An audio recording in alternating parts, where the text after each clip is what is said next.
She's gonna ask you about Sim. Yeah, I am. So basically the very first question I'm sure everybody wants to know is, I heard there was this huge fight when you were at Worlds and Simeon and Guy kicked you off the team. So now you had to play with Fahrenuf. Is that true? How did you know? No, that's not true. That's not true at all. I'm I think just they kidding. kicked Simeon off the team. Yeah. I'm just exactly. kidding. We kicked Simeon off the team, and then Guy didn't want to play at all. Guy, So- because the guy just didn't want to do a 2-man team with just you. That's a bad attitude. No, what happened was Simeon and Loveridge decided they wanted to play together as a team. So they went off and formed their own little thing. And then Guy Gasm kind of said that he didn't have much interest in playing as seriously as he did last season, like, doing lots of practice and everything. Sure. I thought he was on a team this I was season. kind though. of, I still had, well, he is playing. Oh, and okay. He probably is playing Just as not much as he serious. was last season. He just said that he didn't want to take it as seriously, really. Sure. And so I just kind of went off and tried out a lot of different teams and stuff. I was, I was on lots of different little teams for the last few weeks of last season. Yeah, that's great. Different matches. Coming to And then different I was team like, names every week. Speedy, pick me. Pick me, Speedy. Pick me. Yeah. I mean, I think I That's played funny. with you like the third week or something, and then we played together pretty much after that. Yeah, and I think I know that there has been kind of a lot of switch over and people trading teams. I mean, good grief, I've been on several different teams, but I know even last season there were some teams that switched some, but especially from last season to this season, there's been, a lot of people that switched teams. It's no big deal. I was just kidding about the fight thing. But when you guys personally, this is for your personal preference, when you guys choose a team or somebody to play with, like for this season, did you make it your priority to choose a team that you thought was going to win or be the best, or did you choose a team that you thought that would be an option, that you would be a top team, but that you enjoy playing with and that has good playability overall? So I wasn't on a team for a good half or more of last season. And I just decided to step out. I was doing streaming. But I did scrim a lot with Speedy's old team, with Fangasms. Right. And I scrimmed them a lot because I liked playing with them. They were fun to play with. Sure. And so when the new season came up, I'm like, Speedy, we make a good team. Yeah. I like playing with you. We have fun. And so to Right. answer your question, I think it was both. I wanted to find some players that would be competitive, we'd rank high, and I have fun playing with. Because I didn't Yeah. really want to take it like super serious, That's where it's- great. Yeah. And so we kind of found that we worked well together, and we started that foundation. And then we were looking for a third. We're not good goalies. We're okay. Speedy's Yeah. okay. I'm terrible at goalie. So we really were looking for someone that could kind of fill that niche in the team. And we played against Straminsky, and we're like, hey, that guy's good. Yeah, he is a good goalie. Strim's a great He's goalie. a good goalie. He's a good passer. He was a good passer. He's a good shot. All Yeah. the things. We're like, let's bring him out on one of our teams. That's and it great. just kind of worked out. Yeah, and he's a good goalie in the sense that I think for those who are listening to this, one of the very important factors of a good goalie is, yes, they can defend the goal and they're a good goalie, but they have to know when to leave the goal and come up to help on there, to help the other two, I think. So Stram always does that, I think. He also balances out our average age on our team. Okay, Just turned so 20, right. You just turned 20. I'm about to turn Right, 40. brings it down a little bit. Okay, Speedy's, Speedy, and 36. 2 years, yeah, 37, yeah. 37. Okay. Yeah. that's good. So do you guys think that what would you say is about the average age in Echo Arena? Oh, geez. Mid-20s? 20s. for Early sure. 20s? Yeah, there's a lot of teenagers, and there's a lot of people in their 20s. There's and a lot of people 8-year-olds. over the 30 plus. There's a lot of 8-year-olds. You're right. That might weigh it down to like 15. Yeah, If we're talking right. just You're right. ESL, Might be Right. 15. Yeah, you're if we're right. talking just ESL and the top players, then I'm thinking like 24, something like that. Yeah, I don't know. Yeah, I think it's Somewhere in different that too. range. Like, it's definitely higher in age than most of the other online gaming, online games, I yeah. think. But it definitely seems to be that there's a huge variety of age. You know, you do have the kids who their parents just sticking a headset in here, but I think you also have older players, because I get questions about that some, you know, on Reddit and Discord and stuff from people that are like, I'm probably just too old to be doing this. I'm like, seriously, don't talk to me about being old. Like, You're only as old as you feel, you know. Exactly. I see the people that are 20 like, oh, my shoulder's sore. Oh. Yeah, and I'm yeah. like, I don't have any of those problems. I'm Right. Yeah. Do you guys think, though, because we are three of the, you know, relatively older players in the game, do you think that we have to at least behave somewhat differently in regards to taking care of our physical bodies, like warming up and stuff like that, do you think? Or do you think everybody should just do that as a rule? I think everyone should do that. Yeah, there's a lot of repetitive motions going on this game. Yeah. You definitely want to do at least a minimal stretching, I would say. Yeah. And if you feel something sore, ice it down, take some time off. Yeah, if you need because to. that's probably a repetition injury. Yeah, for sure. We had one game or 1 week where we waited half hour or something like that between games, and then we get into tubes and my calf starts cramping on me. I'm like, guys, no. Yeah, that's definitely, you don't think about that, but whenever we do have those big gaps, I mean, if you keep going, you might get sore and tired, which is, you know, that's kind of like, oh man, I'm sore and tired. But if you have the gap, you actually, I think, open the door more for injury, because your muscles have cooled down and suddenly you're like, no, I need you to reach back here and throw it, you know, really fast. So, yeah, that's a good point. People should stay warmed up between games. I don't think that's so much an issue for the casual user, because they're probably just playing, you know, and then they get off of the game. But the for the ESL players, it's something to think about. Yeah, I think that a lot of people play at different intensity levels. You get a lot of the casual players who just kind of, you know, do their thing and throw. And then there's people who are jumping and all over the place.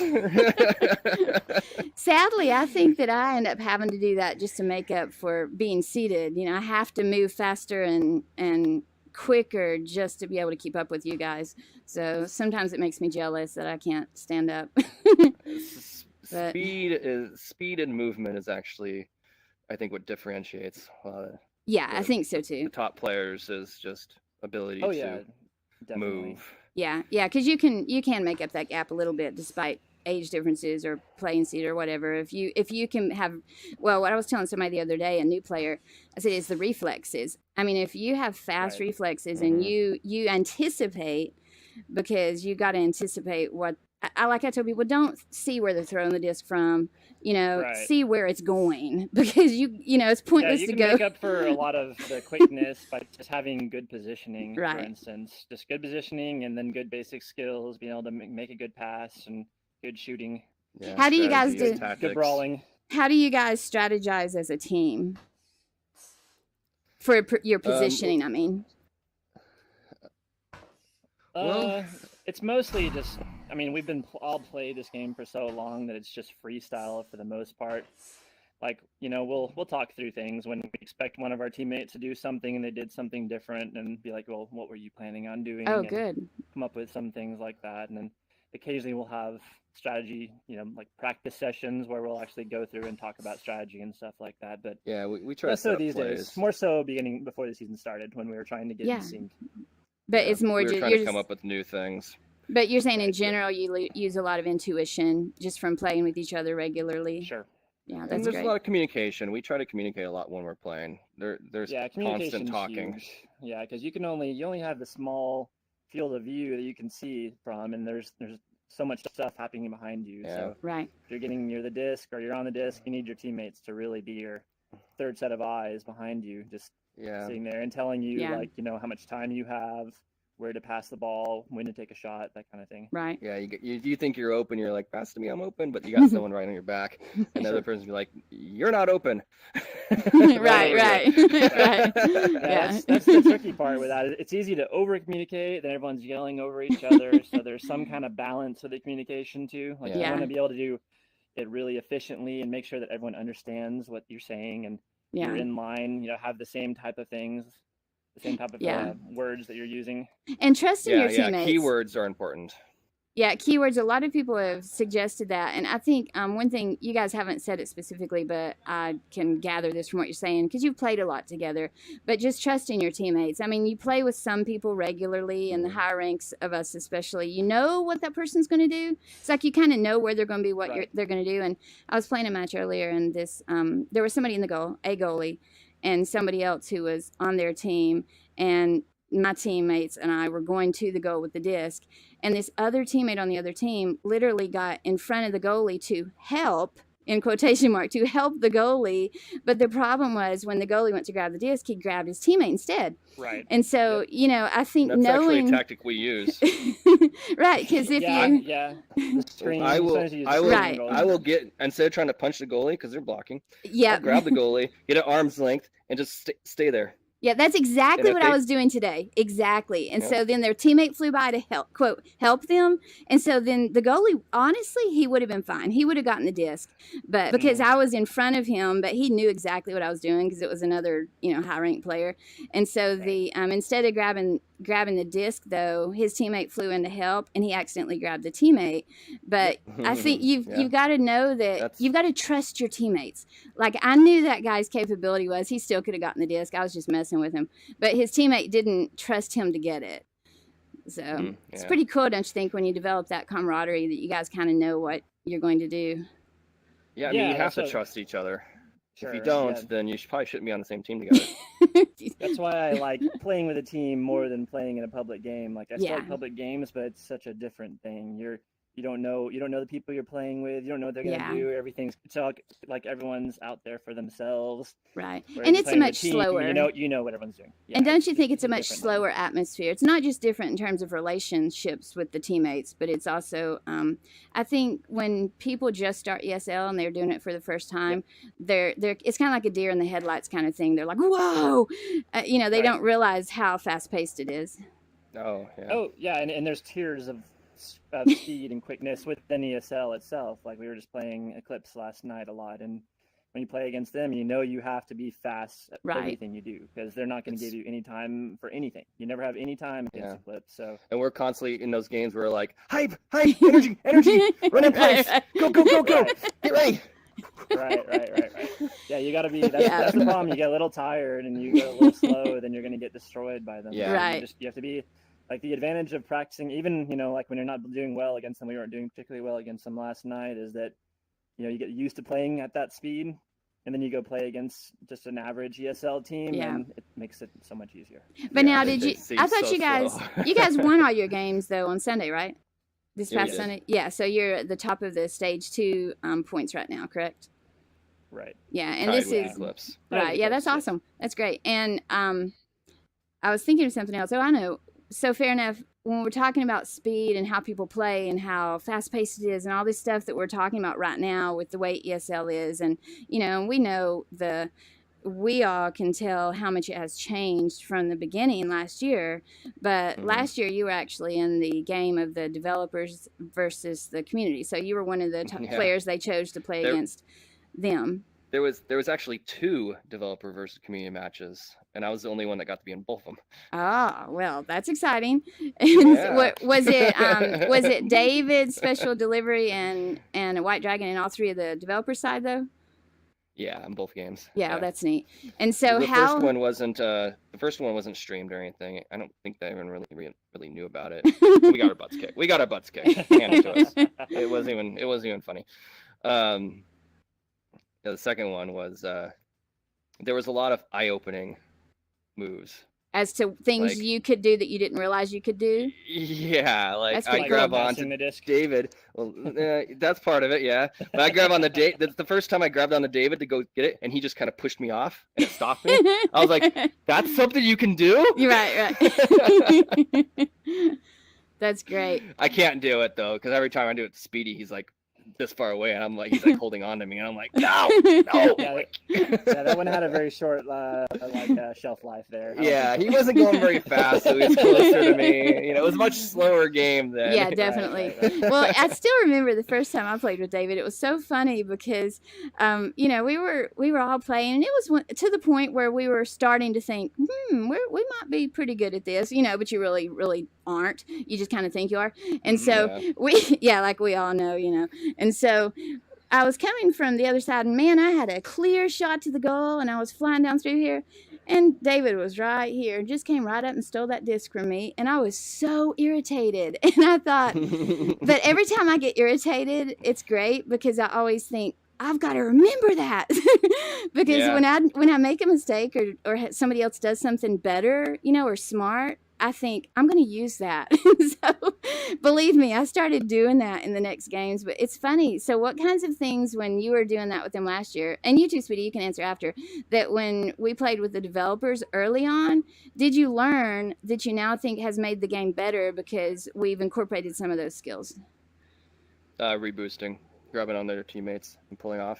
I don't think at that point their community was doing that much. They weren't. I think we knew about it, but the developers really showed how effective it was. The chain, yeah. Like where you're going one after another. Regrabbing over and over.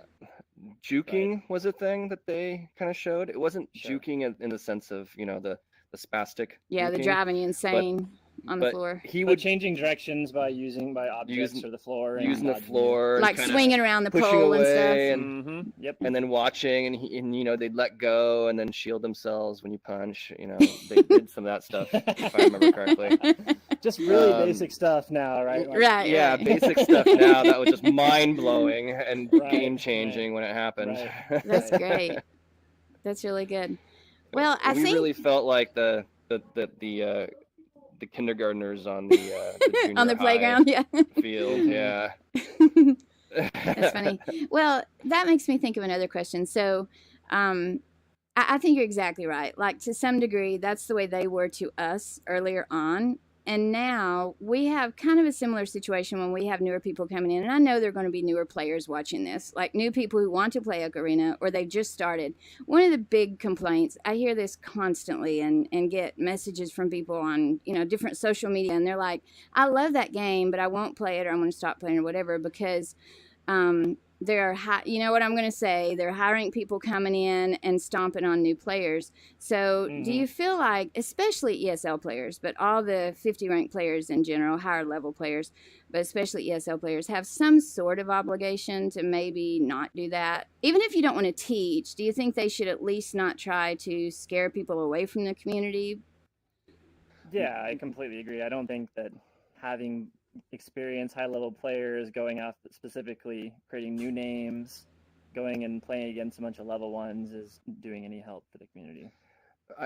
My view of it is that these people who are doing this don't care. Yeah, They're they doing don't. it because they don't. They want to have fun. Yeah. And smashing people is fun for them. They don't want a challenge, or maybe they just can't find a challenge at the time. Sure. And so they're just trying to have fun, and it's fun for them, but not for anybody else. Is the problem? But it's a disservice it's a total disservice, as you were saying. It's a total disservice to the community. But I don't think these people care. Yeah. No, they don't care. And yeah. They're just on a different wavelength from us. They have different interests. Like, to me, the only thing I'm interested in this game is going out and competing with the best and trying to prove myself amongst the best players. I have no interest in going out there and stomping a bunch of players that I know I can beat.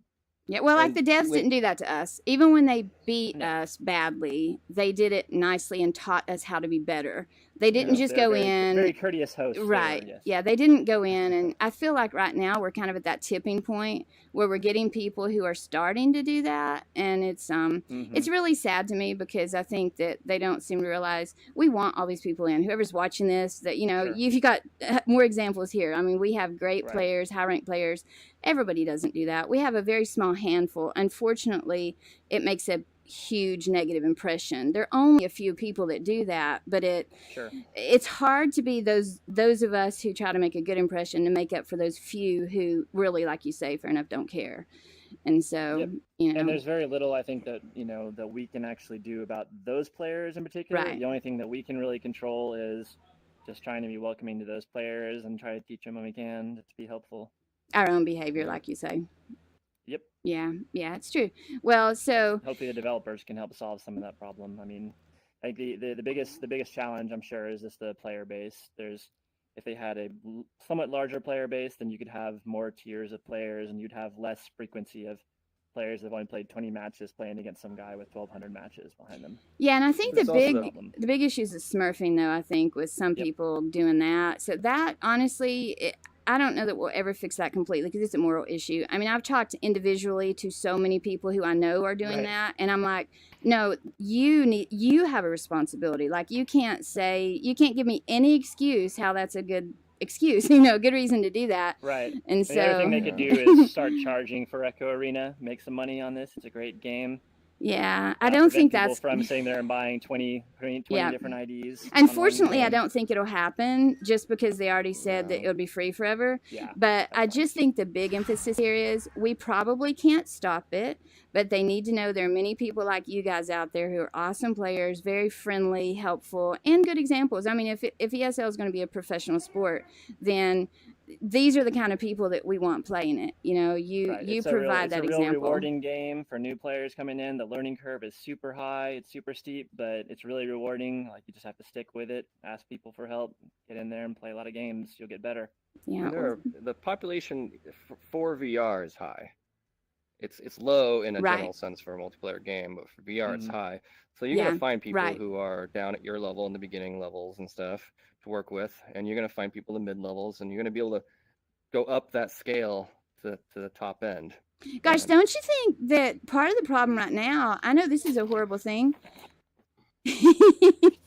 but part of the problem right now is that we are growing the population so much, but there's so many doggone new games coming out, like really good games. So people are honestly being spread out amongst the games because you only have so many hours in a day to play. So I think part of the problem is they're giving us too much good stuff. I mean, I don't mean that in a sarcastic way. I'm being sincere. Sure. Like, I think there's so many awesome games coming out. It's like, wow, what do I do now? That's what you want. I mean, the more good games there are, the more new people will come to VR. So right. That's the thing. Like, right now, we're kind of at the in-between stage where people are figuring out, wow, this is really good and cool. But we've just got to get more people in so they can spread out amongst their favorites. So, well, last question, because we are heading into special time now. So are you guys planning on being in the open beta tomorrow for Echo Combat? I'll be on sometime. This weekend? Tomorrow? Definitely. It starts tomorrow through Saturday. Yeah. Right. I don't know when this will be actually published, but so are you looking forward to that? Yeah, I think Echo Combat's great. It's a really fun game. I'm looking forward to playing. Because you were in the closed beta, right, Speedy? I'm not going to play it as much as I play Echo Arena. Really? You think? Maybe the season's over. Right. I'm kind of serious in Echo Arena. Yeah. Right now. I have kind of shaky hands. Naturally, I mean, my hands always shake. So trying to hold a gun and aim it, and I'm a lefty, Yes. Oh, that's horrible. You're right now. Yeah, that's really bad. we know what you're talking about here, because I usually am dominant left, but I've been shooting all right-handed. Yeah. They're I'm just not to sure fix I'll be that. able to get as good at that game as I can as I've gotten at this game. I think my skill cap I'm gonna cap out a lot lower in that game, I think. Yeah. I'm hoping that I have high hopes for Echo Combat, since I'm really, really violent and I really want to, like, That you are. Yes, that's I am. But I'm very much looking forward to playing that game. Yeah. I think it'll be fun for when we can't get a match in this game. When there's no one to scrim, and because a lot of times we'll go into pubs, just us two, hoping to get a really bad third person against a good team, so That's we can hilarious. try. Right. So you can try. But that sounded so bad. No, I understand completely, because if you had a good third, then it wouldn't be fair against the other team. I totally understand. Yeah. Yeah, because we have teamwork. The other team doesn't necessarily have teamwork that they can rely on. That's what we were talking about earlier. When we don't... General respect. That's what we were talking about earlier. I totally get it. So you back off and don't play to your full ability, so you don't totally slaughter them. Yeah. A lot of times I'll just hang in the back, or I'll just kind of half-ass throw it to Speedy and stuff. Yeah. But for those times, instead of doing that, we'll be able to go into Echo Combat. Right. Which will be awesome. Well, I really just want to shoot him. Yeah. I'm actually looking forward to. I mean, I'm excited about the payload option, the actual gaming part of it. But honest to goodness, I really, really want to play the player versus player option in the lobby area. I just want to shoot people. I mean, it's just like, come on, how hard can that be? I want deathmatch. Yeah, I think deathmatch, is that the same free for all. thing as the player versus player, or would that be like It's team versus team, just kill each other. I see. No So it wouldn't be objective, one just kill each other. person, just a whole group of people versus each other. Yeah, like a 3-on-3 or a 5-on-5 or whatever, just clashing and just Yeah, that's pretty whoever cool. gets, Yeah. whichever team gets the most kills. or Wow. whichever team gets up to X number of kills first. It's basic deathmatch. That sounds pretty cool. Team deathmatch. Yeah. Yeah, and we don't know what all they have planned for the future, so that maybe that'll come at some point. But well, thank you guys for chatting with me about Echo Arena and your plans for this season, your experience so far. You guys are doing really well. You're number one in points right now for stage 2 of the. And we're qualified. And you're qualified, so. Stage final, right? Yeah. So you're qualified for stage 2 finals. Right. Mm-hmm. Already though, Yep. won't you have to wait till the end of this stage to see if you're still Nope. number 1 in points? So if you you win get one of weekly the- points, week 1. Okay, yeah, I If you forgot. win your Yeah. state. Yep. Yeah, it's so easy to understand everything this year. See my eyes rolling here. Yeah. I think I finally understand now after the first 5 Once weeks you or get so, the 20 rules figured out, it's not so hard. I don't understand what happens after the stage finals, but we'll get there. Hey, and one other thing though, we forgot to mention, I really definitely would like to emphasize it, is have you guys been participating in the ladder or any ladder matches? And would you tell real quick what that is? Actually, we haven't because Stravinsky gets Oh, up my at 4 goodness. a.m. his time. Yeah. So we get home. Our we get time on restriction. around this time so it's like 9 Eastern is usually when we're getting on, and Strem's Right. going to bed at that time. So yeah, if we want to practice with them, we're now getting on like 2 hours earlier than we used to be getting on. Yeah, But, I'm Right. like rushing home from work and jumping on as soon as I Yeah. get home. Then we get to scrim for like an It's hour okay or two, though. maybe. It's worth it. Well, your situation is a little different then, but basically, just for those listening, the ladder matches are another path to get into the the stage finals each time. So it's the team that's at top of ladder within each stage final, correct? The team with the top points at the end of Yeah. each stage can also play in the stage finals.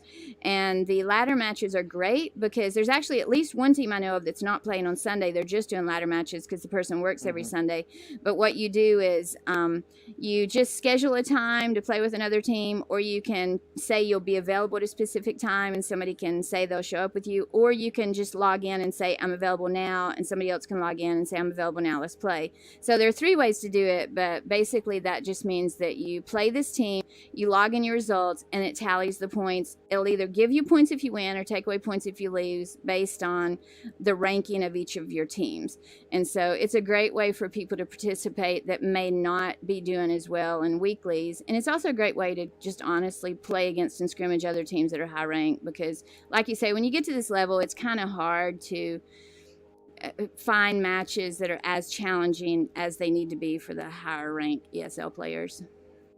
Yeah. So it's a good option. I'm sorry you guys can't do the ladder. That's too bad. Yeah, I mean, It's okay. we'd like to. We talked about it. Just not it's not feasible. Yeah. Well, it's good that Unfortunately. stream's available on Sunday at least. And this is. Yes, it is. Oh yeah. And how did you come up with your team name?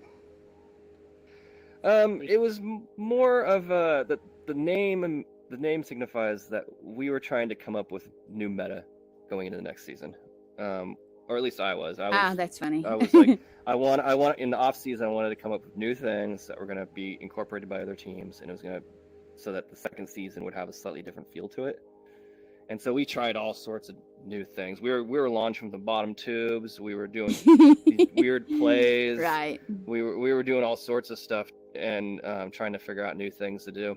That's great. All And good so stuff. we just kind of came up with the meta, the how you play, that is the meta, Right. and mercenaries. Oh, it I became see. The MetaMercs. That's great. Okie doke. Plus, we couldn't think of anything better. Yeah. Well, I like the name. I like your logo. Yeah, your logo's nice. And I'm big on the logos. I've seen some of the people have some pretty creative logos. I liked all the different variety people have. So anyway, this is Fahrenuf and Speedy from MetaMercs, and Strimbitsky's their third player, but he is not available tonight, probably in bed asleep. And so I appreciate you guys being available to meet with me, and I hope that you do well this season. Actually, I also hope that I beat you at some point, but no. I'm just kidding. I really do hope you guys will do well. And are you guys, well, you'll be at OC5 anyway, so I'll be there so we can see each other in person again. And so that'll be really cool. Cool. All right. Well, thanks, guys. Too. Let me turn my recording off real quick. Hold on just a second. Just had to get that in there, huh?